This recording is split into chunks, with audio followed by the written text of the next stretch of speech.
Welcome back to my channel village food with Sulata. আজকে তোমাদের দেখাবো একদম শর্টকাটে একটা কচুর তরকারির রেসিপি। এই যে কচুটাকে প্রথমেই ছোট ছোট করে কেটে সেদ্ধ করে নিয়েছি। কচুটা কিন্তু বেশ মোটা করে ছুলে ফেলে দিতে হয়। এবারে আমি বেটে নেব লঙ্কা আর জিরে। দেখো কাজের তাড়াহুড়োয় মানে তোমাদের ভিডিও দেখানোর জন্য কড়াইটা বসিয়ে রেখেছি। আবার এদিকে ছেলে স্কুল যাবে, তার জন্য রান্নাবান্না খেতে দেওয়া এই করতে গিয়ে কড়াইটা দেখো পুরো মানে উনুনের তাপ এতটাই ছিল যে ওরকম ফুটে পুরো একদম গুটি গুটি মতন হয়ে গেছে। তো এটা কী করে উঠাবো জানি না আমি, কড়াইটাই আমার নষ্ট হয়ে গেল। যাই হোক, নাবিয়ে রেখে জল ঢেলে ঠান্ডা করে আবার কড়াই বসিয়েছি। তারপরে এই যে তেল দিয়ে এবার কচুটাকে আমি ভেজে নেব। কচুটা খুব সুন্দর ছিল, একদম মানে কি বলবো, বসানোর সঙ্গে সঙ্গেই সেদ্ধ হয়ে গেছে। এবারে ভেজে নাবিয়ে নিয়ে এই যে ফোড়ন দিয়ে দিলাম। আবারও দেখো তেজপাতাটা পুড়ে কি হয়ে গেল, কালো হয়ে গেল তেজপাতাটা পুড়ে। সে যাকে অসুবিধা নেই।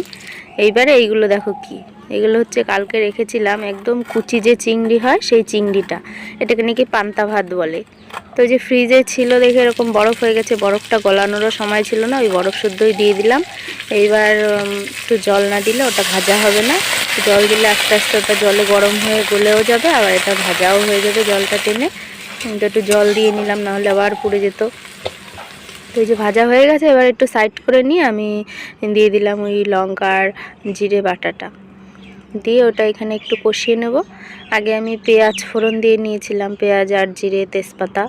এইবারে ওই যে ওইটা বেটে ভেজে নিচ্ছি আর কি, জিরে আর লঙ্কাটা ভেজে নেব। তো এইভাবে কচু রান্না করলে কিন্তু খুব টেস্ট হয় খেতে, আর সামান্য একটু চিনিও দিতে হয় কচুতে, তাহলে বেশ একটু মিষ্টি মিষ্টি লাগে খেতে। এবার এই যে একসঙ্গে ভেজে এবার যে বাড়িতে যে বেসিক মশলাগুলো দিতে হয় রান্নায়, লবণ, হলুদ, চিনি আর একটু লঙ্কার গুঁড়ো দিয়ে আমি একসঙ্গে আবারও ভেজে নেব। খুব বেশি ভাজার দরকার নেই, কারণ মশলা তো সব আগেই ভাজা হয়ে গেছে, মশলাটা জাস্ট মিশাতে হবে। এইবারে আমি দিয়ে দেবো কচুগুলো, এই যে ভেজে রাখা কচুগুলো দিয়ে নিয়ে নেড়ে চেড়ে ঝোল দিয়ে ফুটিয়ে নামিয়ে নিলেই কিন্তু রেডি। ভাতের সঙ্গেও খাওয়া যায়, রুটি দিয়েও খাওয়া যায়, কোনো চাপ নেই।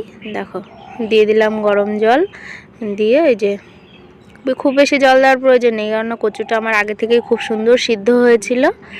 তাই এই যে ঝোল ফুটে উঠেছে, নামিয়ে দিয়েছি, ব্যাস কমপ্লিট। আরও ওই যে বাকি অর্ধেক চিংড়িটা ছিল সেইটা দিয়েও রান্না করেছি। এখানে 500 গ্রাম চিংড়ি আমি মাত্র 40 টাকা দিয়ে রেখেছিলাম। তো অর্ধেকটা দিয়ে কালকে আমি পালং শাক করেছিলাম আর লাউ তরকারি রান্না করেছিলাম, আর আজকে এই যে কচুর তরকারি আর পটল দিয়ে রান্না করলাম। পটলটার মধ্যে আমি পুরো বেটে একদম সেই রসটা দিয়ে রান্না করেছি, খেতে কিন্তু দুর্দান্ত হয়েছিল। তোমরাও বাড়িতে ট্রাই করো। ভালো থেকো সবাই, টাটা।